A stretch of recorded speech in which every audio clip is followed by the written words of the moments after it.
With LeBron getting older and nearing retirement, there's been a lot of talk about who the next face of the NBA is. And we've heard the likes of names like Victor Wembanyama, Anthony Edwards, Shai Gilgeous-Alexander, but there's one name that's really not talked about enough, and I think he's actually taken the reign as the face of the NBA this postseason. And his name is Luka Doncic. Luka Doncic has put up an insane playoff run, and I still feel like it's not being talked about enough. He beat the Clippers with Kawhi Leonard, Paul George, and James Harden, and then he knocked out the best team in the West in the Oklahoma City Thunder, who was top 5 in offense and defense. And then he went to the actual #1 defense and turned Anthony Edwards from Michael Jordan to Michael B. Jordan. Now, if you like basketball content, and especially if you like this video, stop what you're doing right now and subscribe to the channel. We're on the road to 1,000 subscribers. We're about 30 subscribers away from 500. I want to reach 500 subscribers in this video, so if you can help me out, that would really mean a lot. But before we dive deep into this Luka playoff run, let's talk about the Timberwolves. The Timberwolves really put together one hell of a season, and they found their superstar into Anthony Edwards, and they were actually my pick to win this series, so there's a lot of talk about what happened with them. Throughout the first 2 rounds of the playoffs, the Timberwolves did not really see a very good defensive team when it comes to rim returns. The Suns got Yusuf Nurkic, and the Nuggets got Nikola Jokic. Those first 2 big men, that's nothing but Swiss cheese for a player as athletic as Anthony Edwards, but when it got to that Mavericks series, now you're seeing either Daniel Gafford or Derek Lively all game. The Mavericks were closing out on a lot of his driving lanes, and they were forcing him to take tough jump shots. But he can still make those jump shots, and as a result of that, the Timberwolves were still in most of these games. But throughout the regular season, the Timberwolves were one of the worst clutch offenses in the NBA. I think that ranked in at number 27. A lot of people like to bring up the question, does that really matter? Does the regular season translate to the playoffs? And we saw a lot of that here. And to combat that, Luka and Kyrie are some of the best closers in all of basketball. So when you have Ant out of his game a little bit, and then you got Karl-Anthony Towns playing in his head, settling for a lot of threes, taking a lot of jump shots, bailing the defense out, it's tough to win against this Mavericks team. So that kind of starts to raise the conversation of what's next. This team had their best season in over 20 years, and you have your young superstar, but there's a bit of a problem here. To make sure that we don't allow no more teams like the 2017 Warriors, the NBA introduced something called the second apron. There's a total cap on how much money you can spend on your roster in total, and the Minnesota Timberwolves are going to have to deal with that this offseason.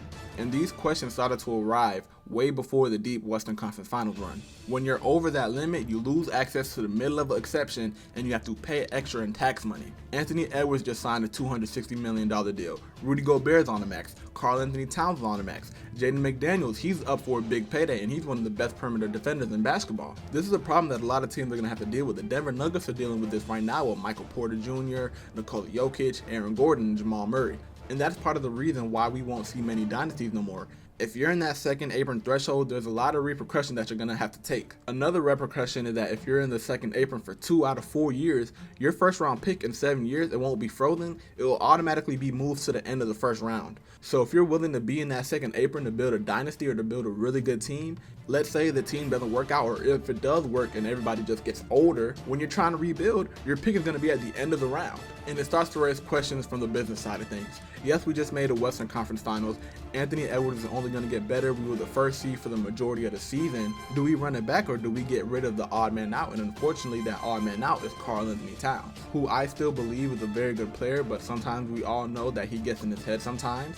The fit next to Rudy Gobert looked a lot better, but in today's NBA, is that really what you want, 2 bigs? It's a very tough conversation to have, but let's talk about the Mavericks. Luka is a madman. Luka Doncic has played 6 NBA seasons, and he's made All-NBA first team 5 times. He's 25 years old, and he's made All-NBA 5 times. That is ridiculous. He has more overall first team selections than Chris Paul, Stephen Curry, and Dirk Nowitzki. In the conference finals, he averaged 32.5 points, 8 assists, 10 rebounds on 47% from the field and 43% from 3. The only players in NBA history to put up 28 points per game, 9 rebounds a game, and 8 assists a game include Oscar Robertson, Luka Doncic, and LeBron James. If he wins the championship, he's already the greatest Maverick of all time in my opinion. Is that something crazy to say? Let me know in the comments. And when I say that Luka Doncic is the true face of the league, it's because he has that killer mentality that you need from the face of the league. He's cut from the same cloth as dudes like Michael Jordan and Kobe Bryant. In that game winner over Rudy Gobert, he was yelling out, "You can't effing guard me." In the closeout game, he had 20 points in the first quarter just to make sure the Timberwolves have no chance of making this a series. Nothing makes him happier than simply embarrassing somebody on the basketball court, and that's what he does, and that's what his mentality is. The title of this video is When You're 4 Wins from Being the Best Player in the World.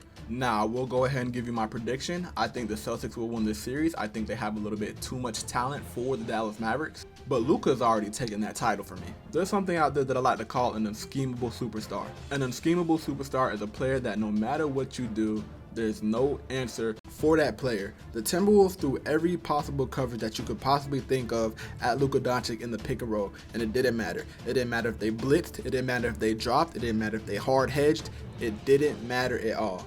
If you drop and you don't tag the roll man, it's either a step back midi or a lob. If you do tag the roll man, it's a kick out to the corner. If you blitz, he's going to make the right pass every time. If you hedge hard, he's going to make the right pass every time. He can make every single pass on the court, and that's what makes him so unguardable. He's literally the definition of a pick and roll maestro. And he has another offensive mastermind next to him in Kyrie Irving. When they try to tag off of Luka Doncic, Kyrie Irving can hit Luka, and he can even make the catch and shoot threes. He never shoots catch and shoots, but he made a lot of them in this series. The last time I thought we saw a truly unschemable player was last year when the Nuggets went on one of the most dominant runs I've ever seen. Jokic looked truly unstoppable because he had that same playmaking ability, but we saw against the Timberwolves that the Timberwolves, they had built the perfect team with a lot of bigs, a lot of physicality around him, and even though he still figured it out, he had a couple of games where he struggled a little bit and he didn't look as dominant as he did last year. The true last unschemable player that we've seen in recent memory was LeBron James. There was absolutely nothing that you could do with LeBron James, but I'm getting the same type of vibe from Luka Doncic, and I don't know how the Celtics are going to deal with that. He also makes his teammates better. PJ Washington was lights out against the Thunder. Derrick Jones has completely revived his career. The rookie Derek Lively is playing amazing. This is going to be a great final series. Let me know who y'all got. I told y'all I do got the Celtics, but I'm rooting for the Mavs.